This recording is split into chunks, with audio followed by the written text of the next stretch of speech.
안녕하세요. 국제 특허 정보 박람회 패티넥스 2020 온라인 컨퍼런스에서 4차 산업혁명 시대 IP 교육의 방향을 주제로 말씀드리게 될 가치공학 연구소의 최장훈입니다. 네, 2020년은 코로나19로 인해서 경제, 사회, 문화, 교육의 전반적인 영역에서 많은 변화들을 맞이하고 있습니다. 또한 이러한 변화 속에서 이번 국제 특허 정보 박람회도 온라인 컨퍼런스 비대면 방식으로 진행되고 있습니다. 과거로부터 현재에 이르기까지 세상은 급격하게 변화되어 왔고, 그러한 변화를 주도하고 있는 선발 주자들과 그들을 쫓아가고 있던 후발 주자들이 있어 왔습니다.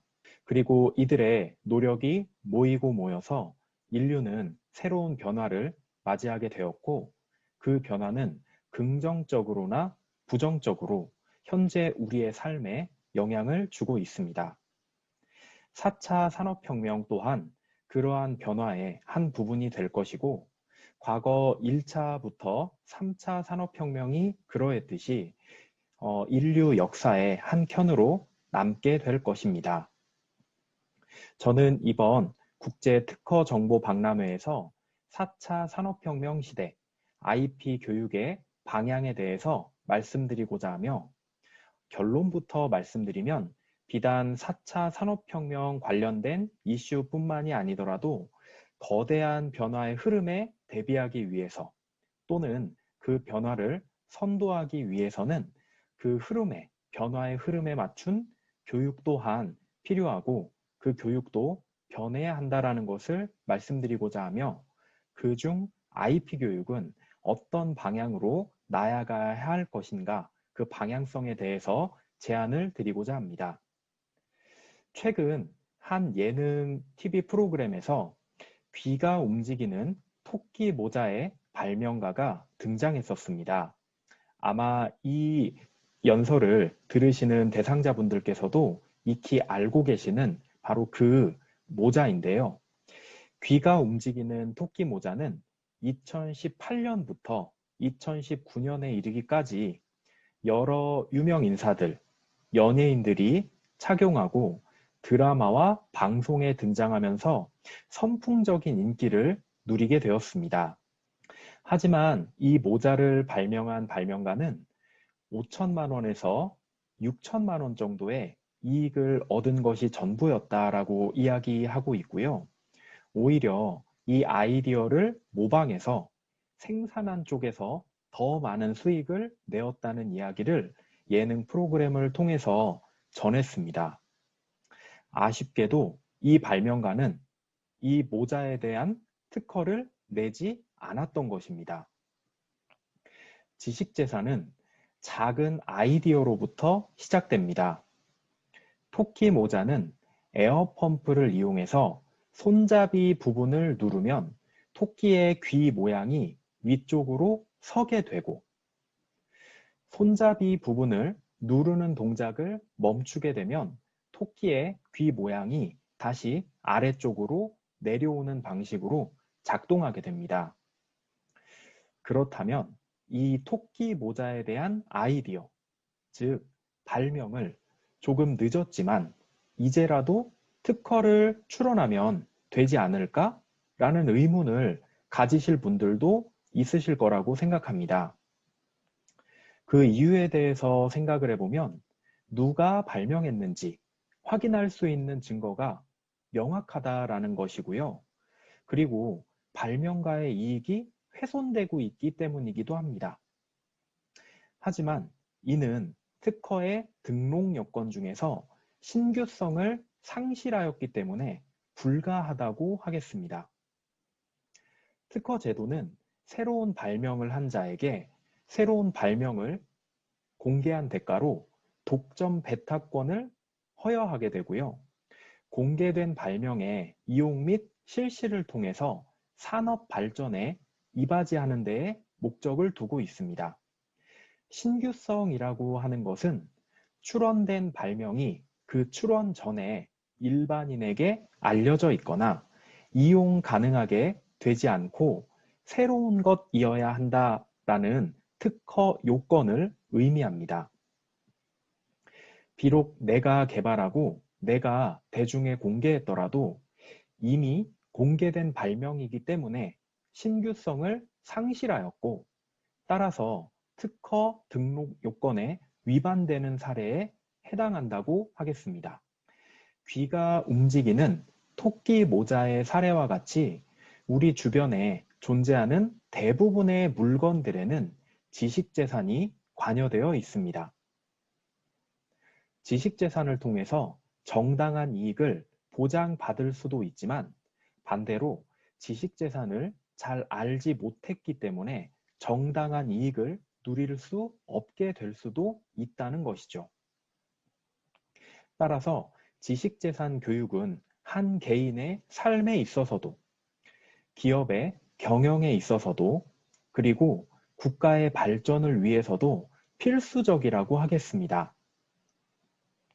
초등학교, 중학교, 고등학교, 대학교, 그리고 일반 성인에 이르기까지 그 연령대에 적합한 수준으로 지식재산 교육을 제공함으로써 지식재산에 대해 올바르게 인식하게 되고 나의 권리를 지키며 타인의 권리를 함부로 침해하지 않도록 하는 것이 중요할 것입니다. 앞서 지식재산의 시작은 아이디어로부터 라고 말씀을 드렸습니다. 과거 1760년대 영국은 증기기관의 발명을 통해 1차 산업혁명을 이끌었고요. 이후 미국은 1860년대 전기를 발명하게 됨으로써 에너지 기반 대량 생산 시대인 2차 산업혁명, 그리고 1960년대 컴퓨터와 인터넷의 발달로 인한 디지털 기술이 대변되는 3차 산업혁명을 모두 주도해 나감으로써 세계 경제 대국이 되었습니다. 지금은 4차 산업혁명의 시대로 접어들고 있고요. 전 세계는 AI, 사물인터넷, 가상현실 등으로 대표되는 차세대 산업혁명을 주도하기 위해 다양한 기술 개발 및 투자, 핵심 기술 보호를 위해 치열한 공방을 펼치고 있습니다. 기술 순환 주기가 점점 짧아지고 있고, 예전에 증기기관, 전기, 철도, 컴퓨터, 인터넷, 전화기 등과 같이 세상을 뒤흔든 대발명이 잘 나타나고 있지 않다라는 것도 특징이 되겠습니다. 대신 기존의 기술과 그리고 산업, 그 기존 기술과 기술, 산업과 산업의 융합을 통해서 사람들이 원하는 새로운 제품이나 서비스가 만들어지고 있는 것이죠.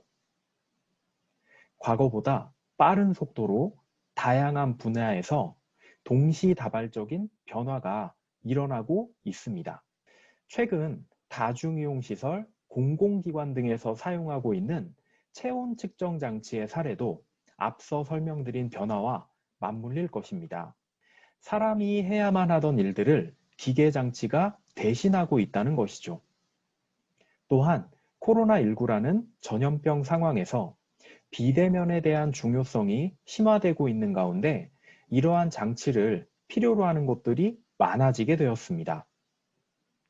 이 흐름을 반영하듯이 코로나 바이러스 진단과 관련된 특허 출원 동향 또한 시기별로 증가하고 있는 추세라는 것을 확인할 수 있습니다.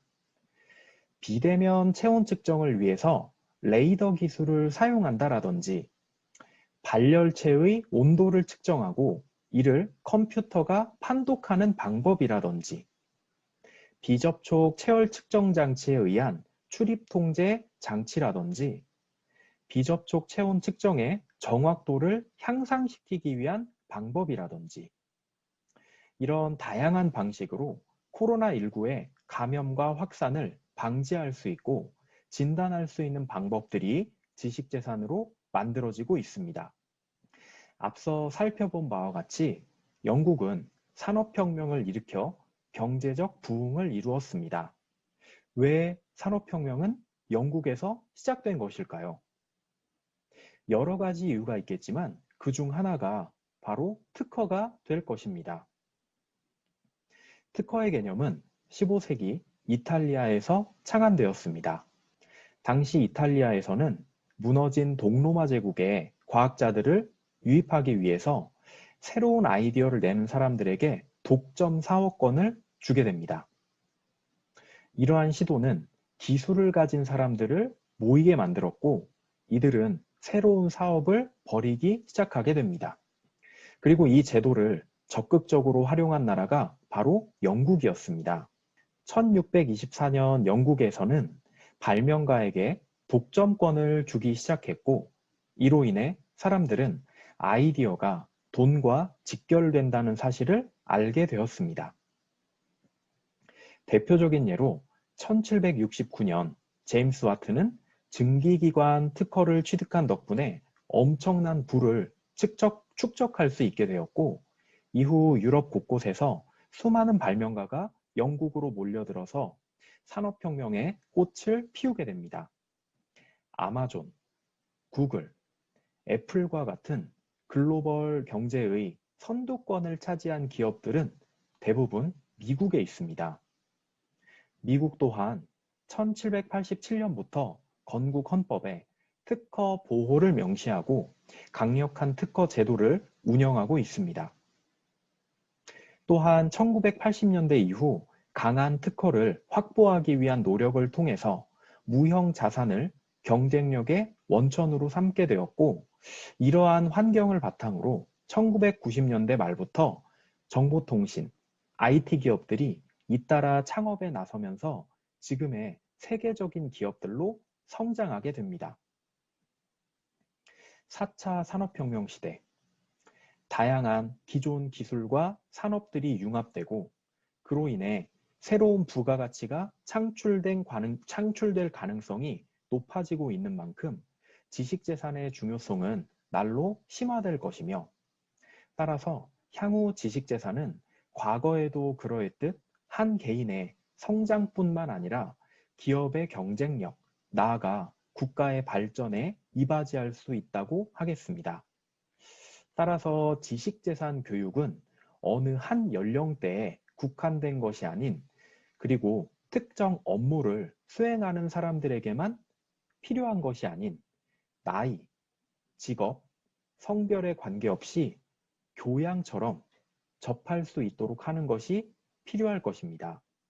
그리고 그 수준을 기초, 심화, 전문 단계로 나누어 교육을 제공하며 기초 수준에서는 발명을 처음 접하게 되는 대상자들과 유치원, 초등학교, 중학교 저학년 학생들의 발달 수준에 맞춰서 다양한 사례를 통해 발명에 대해 이해할 수 있도록 하고 활동을 통해서 발명을 체험해 볼 수 있는 기회를 제공하여 발명, 지식재산과 친숙해질 수 있도록 해야 할 것입니다. 또한 다양한 아이디어 발상 기법에 대해 안내하고 이를 활용해서 현실 문제를 해결할 수 있는 창의적인 아이디어를 생각해보고 활용할 수 있는 재료와 도구를 이용해서 아이디어가 적용된 발명품들을 만들어 볼 수 있도록 하는 것도 도움이 될 것입니다. 심화 수준에서는 기초 수준의 학습을 경험한 대상자들, 예를 들어서 중학교 고학년, 고등학교 학생들 및 대학생과 일반인 등이 실습 그리고 활동을 통해 익혔던 발명에 대한 지식과 수준을 지식재산과 연결해서 발명을 통해 지식재산이 될 수 있음을 그리고 발명을 지식재산으로 만들기 위해서 알아야 하는 지식과 정보들을 학습해야 할 것입니다. 또한 특허 정보를 검색하는 방법을 익혀서 나의 발명을 지식재산으로 만들 수 있는 그리고 타인의 지식재산을 함부로 침해하지 않을 수 있도록 하는 수준으로 향상시킬 수 있을 것입니다.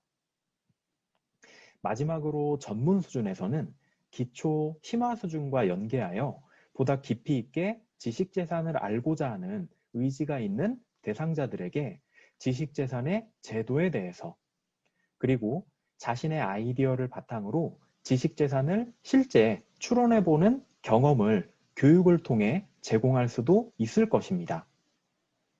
이렇게 기초, 심화, 전문 단계까지 교육을 수료한 대상자들이 자신이 속한 산업 분야에서 창의적이고 혁신적인 아이디어를 창출하고 이 아이디어들을 바탕으로 지식재산을 만들고 이를 통해 해당 산업 분야에서 새로운 성장 동력을 만들고 나아가서 창업을 통해 새로운 부가가치와 일자리를 창출할 수 있도록 미래지향적인 인재를 길러내는 것이 다가오는 4차 산업혁명 시대의 지식재산 교육의 방향성이 될 것이라고 생각됩니다. 짧은 시간이었지만 지식재산의 과거와 현재 그리고 미래에 대해 말씀을 드렸습니다. 앞으로 지식재산에 대한 많은 관심을 부탁드리며 이번 국제특허정보 박람회를 통해서 글로벌 특허 정보의 최신 동향을 파악할 수 있는 그리고 국내외 지식재산 전문가들과 폭넓은 인적 네트워크를 형성하는 소중한 기회가 되시길 바라겠습니다. 감사합니다.